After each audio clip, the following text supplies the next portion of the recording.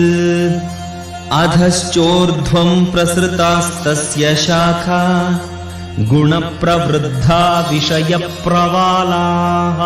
अधश्च मूलान्यनुसन्ततानि कर्मानुबन्धीनि मनुष्यलोके न रूपमस्येह तथोपलभ्यते नान्तो न चादिर्न च सम्प्रतिष्ठा। अश्वत्थमेनं सुविरूढमूलम् असङ्गशस्त्रेण दृढेन छित्त्वा ततः पदं तत्परिमार्गितव्यम् यस्मिन् गता न निवर्तन्ति भूयः। तमेव चाद्यं पुरुषं प्रपद्ये यतः प्रवृत्तिः प्रसृता पुराणी। निर्मानमोहाजितसङ्गदोषा अध्यात्मनित्या विनिवृत्तकामाः द्वन्द्वैर्विमुक्ताः सुखदुःखसञ्ज्ञैः गच्छन्त्यमूढाः पदमव्ययं तत्। न तद्भासयते सूर्यो न शशाङ्को न पावकः यद्गत्वा न निवर्तन्ते तद्धाम परमं मम। ममैवांशो जीवलोके जीवभूतः सनातनः। मनःषष्ठानीन्द्रियाणि प्रकृतिस्थानि कर्षति। शरीरं यदवाप्नोति यच्चाप्युत्क्रामतीश्वरः गृहीत्वैतानि संयाति वायुर्गन्धानि वाशयात्। क्षोत्रं चक्षुस्पर्शनं च रसनं घ्राणमेव च अधिष्ठाय मनश्चायं विषयानुपसेवते। उत्क्रामन्तं स्थितं वापि भुञ्जानं वा गुणान्वितं विमूढानानुपश्यन्ति पश्यन्ति ज्ञानचक्षुषः। यतन्तो योगिनश्चैनं पश्यन्त्यात्मन्यवस्थितं यतन्तोऽप्यकृतात्मानो नैनं पश्यन्त्यचेतसः। यदादित्यगतं तेजो जगद्भासयतेऽखिलं यच्चन्द्रमसि यच्चाग्नौ तत्तेजो विद्धि मामकम्। गामाविश्य च भूतानि धारयाम्यहमोजसा पुष्णामि चौषधीः सर्वाः सोमो भूत्वा रसात्मकः। अहं वैश्वानरो भूत्वा प्राणिनां देहमाश्रितः प्राणापानसमायुक्तः पचाम्यन्नं चतुर्विधम्।